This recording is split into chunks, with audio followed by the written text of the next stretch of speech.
You might be ready for everything that this world has to throw at you, but what about the women in your life, the children, every mother and grandmother, the daughters of everybody who is going through the world's largest financial crisis, continued social unrest, and the very real fact that violence is increasing every single day? In this month's Patreon mailout, Kelley wrote the newsletter, and this newsletter details a woman's perspective on preparedness, and I want to read it to you because I think it's important for your mothers and grandmothers and your daughters to prepare for what is happening to the very same extent that you are. We get asked often, she starts, from a woman's perspective, what is preparedness like? How can we go about getting a spouse more interested in the subject, or how to handle taking on that responsibility? This month, we wanted to focus, she says, on preparing from a woman's, a mother's, or even just a traditional standpoint, or if you are a lone wolf, a jack of all trades, as any individual having to take 100% of the roles in your family or group. Brad and I, she continues, have always tended to take on the more traditional roles in our family. I focus more on child rearing and nurturing, education and meal prep, and those types of things. Brad's focus is more on security, home defense, outdoor labor, etc. We intertwine those roles often, but the responsibility for certain things is mine, and for others, his. In every group, you will have different roles that people are able to take on. Some individuals in your group may have back injuries, may have problems so that they are not able to assist in the manual labor, but they can still keep a watch. Someone may be hard of hearing, and so they are unable to keep a watch, but they are a real boon in the garden, or that is to say, a green thumb. They can grow anything, repair your soil, do whatever you need them to do. Everyone has roles that works best for them in a group, and this is what she says has always worked for me and her, for Brad and I. Shortages around the world right now make every preparation that you have that much more important. And isn't that a fact? We are facing right now ongoing shortages, not just in one area or the other. We're talking about over-the-counter medicine. We're talking about goods for repairing your car, your air conditioner, getting a new washer machine when yours breaks. All of these things are creating shortages, and it's making it so that when you go to the grocery store or the supply store, things are dismal at best.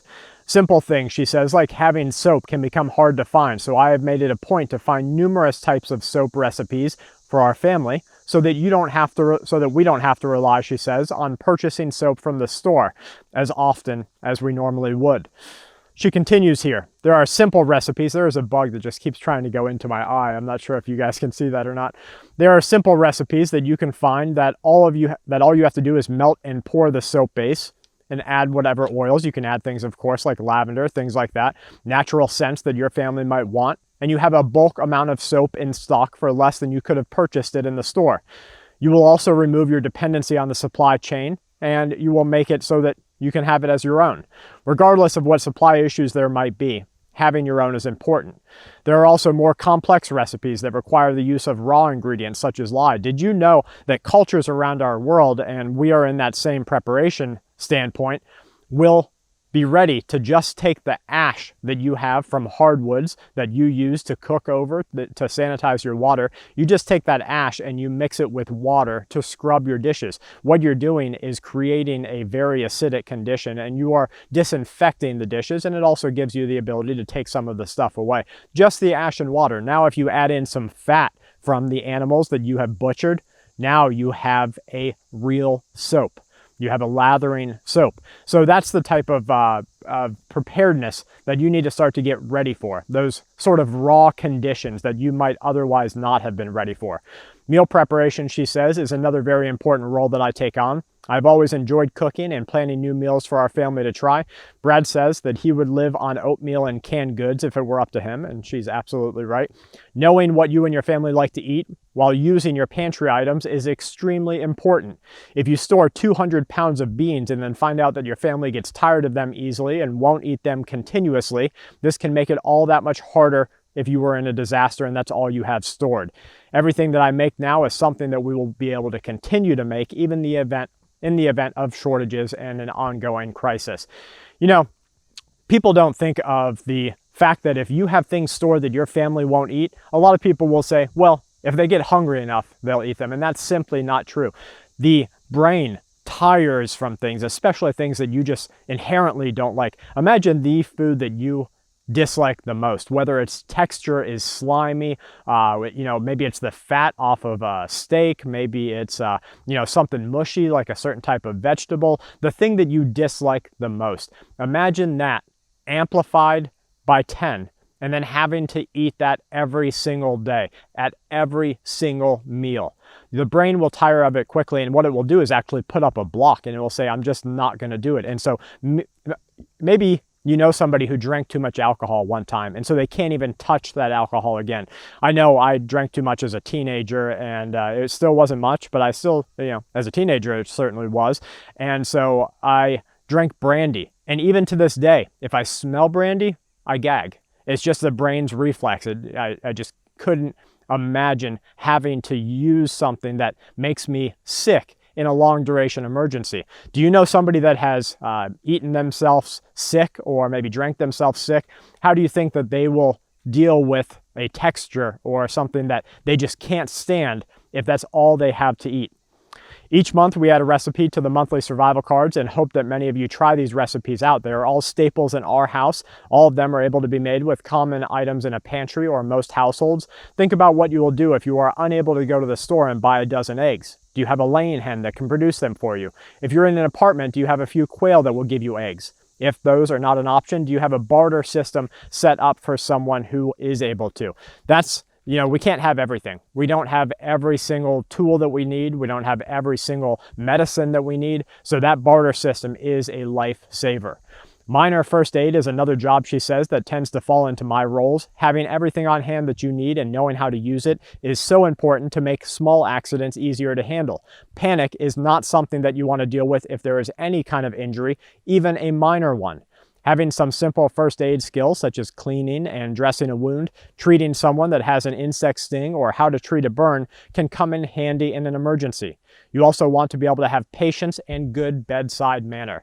That's another reason. And like Kelley said at the beginning of this newsletter, it's not necessarily a male-female role. It's our traditional role, but it's just something that I wouldn't have the same bedside manner that she does. She has the empathy and the compassion to push beyond telling somebody to just, man up, woman up, get ready, get it done. That's my sort of compassion, and it lacks in certain regards where hers picks up my slack. Now, of course, dealing with children, I have a different level of compassion, and given if I was the only person that was caring for somebody, of course, I have a mental prep to not allow that lack of compassion to come forward. And so I'm ready to give them that empathy that they need. But inherently in my nature is less compassionate than Kelley. So having the ability to have those things, you might not think so, but just having compassion will save somebody's life. That will save somebody's mental health. That positive mental health will allow them to heal their body. We're just now in humanity beginning to understand how the brain plays a role in physical healing and how actual lack of negativity, I don't want to say positivity will change everything because of course there's limitations, but a lack of negativity allows your body to heal. So having compassion is a real boon in a disaster. Even those minor first aids, you think, okay, well, someone just has a burn. Okay, deal with it. Well, not necessarily the case. You have a burn and you don't have medicine, you don't have those other things. What happens when that burn turns into an infection? Then you start a long road to a dangerous future. So she says, I have learned, most likely because of having children, being with them for many years, that the saying of patience is a virtue couldn't be more true. Being able to know how to calm someone down and understanding that they have a true reason to be upset will help make the treatment that you have to give them that much easier to handle. They say, sugar, medicine goes down better with sugar. There's some sort of saying there. If you know it, leave it in the comments. Some children, even adults, will freak out at the sight of blood. She's absolutely right. Some people just can't handle it. They see a little bit of blood and it's got to be amputated. Well, you got to scratch. It's okay, Joe. It doesn't have to be amputated. No, it's got to go. They think it's the end of the world. They're going to lose their leg. And I understand that. But having that soundness of mind and compassion and empathy will allow you to help that individual out. They will think that just because there is blood, she says, this must be a life-threatening injury. Exactly. Knowing how to calm them down and make them feel better will not only make your job easier in caring for them, but it will help them to feel better sooner. Knowing how to make someone feel more at ease if they are terrified of needles is going to help give them their insulin better. This will make the entire process that much smoother. Learning these skills, she says, is free. It doesn't cost a lot of money or even time, even if you're creating your own first aid kit. Just knowing how to handle the situation and make everyone more comfortable will help out tremendously in the long run. Being able to keep someone in better spirits will not only assist you in making your job easier, but it will also make recovery that much quicker. I want you to please leave a comment if you've ever used first aid on someone. And it doesn't have to be life-threatening. It doesn't have to be, you know, the 96-year-old grandma that you saved using a Heimlich maneuver. It can be something very simple. Just tell me if you've used first aid on someone and how you were able to help them if they didn't have another option. It could even be, and this is also part of first aid, if you were able to give somebody your research to help them with a natural medicine, to point them in the right direction, to say like, yeah, you got poison ivy, you got into it, here's how to handle it. Anything big or small. Let me know in the comments. General child rearing and education is another task that I take on, she says. One of the most important things that we have learned is that keeping things as normal as possible, no matter what you are going through, will help children cope that much easier. Growing up in Florida and dealing with many hurricanes in the past taught us quickly to deal with power outages. When you're caring for children, this can become more difficult to deal with. We opt here to have no power weekends or go on small camping trips for a few days in the woods around us. By doing this, we make the event of having no power that much less of a shock. Children around you will actually, and she says everyone around you, will feed off of your feelings. I can't tell you how important this is. You're scared, they're scared. You're ready to run, they're ready to run. We have a subconscious psychological link to each other. And so we take cues that maybe our eyes and the forward part of our brain don't see. And so if I see somebody panicking, my brain, even if I'm ready to bear down and not panic, my brain says, okay, what's going on? Why are they panicking? I got to think about this. I don't even notice it. You have this too, whether you notice it or not. And so having that foresight, having the ability to stay calm is another boon in preparedness. Children around you, actually everyone around you, she says, will feed off of your feelings. If you're having a difficult time, others will sense this, and in turn, they will have a hard time dealing with things. Having these practice sessions will help them, and it will help you. We have always recommended that people have a 1-year box, and in this box, you're going to keep simple supplies that you and your family or group need for a full year. For our family, this includes things like toothpaste or its raw ingredients, soap, deodorant or its raw ingredients, minor first aid supplies, over-the-counter medication, hygiene goods, creams and ointments for things that might not bother you right now, things like hemorrhoids, things like a rash, but if you were to have them in a disaster, is going to be a constant problem. There have been countless times over the years, she says, and this is really speaking the truth here, that our 1-year box has come in handy. And I'll say that this 1-year box has literally saved us from mental hardship, where money has been hard, but we have had all of those things that we need just for normalcy. We've had the deodorant or raw ingredients. We've had the raw toothpaste ingredients. And so it didn't matter that we couldn't afford at that time to go and buy those things, or it would have put us into a position to go out and spend. You guys know, especially with today's prices, that just your hygiene goods could end up costing you $100. It hasn't always been that we've had that extra $100 that it wouldn't hurt us. You know, that could have been a bill sometime. So let us know if you're doing that type of thing. Has your 1-year box saved you? Whether you're new to preparedness, assigning group roles, trying to get your spouse or significant other on board, or just working to update your plan, I hope you can find good use in what helps me in my roles in our family group. What are your roles like, she asks. And on Patreon and here, please let us know. Do you take on traditional roles? We always want to hear new suggestions. Now, don't get me wrong. This is something I really want to say. Kelley is as hard as anyone else.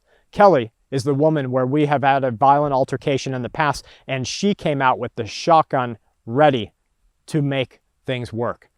Kelley is prepared in all manners of self-defense. Kelley will defend her family. That doesn't mean that we don't need those roles. Look at the Army. Everybody needs to clean a toilet in the Army. Everybody needs to cook food. Everybody needs to be at a nursing station. It doesn't make you weak to need these things. I need these things and you do too. So think about those traditional roles, or just who is going to take them on. in your family. Don't let them, don't say that they don't need those other training methods. They do need self-defense training. They do need to work through that pepper spray to still find their target.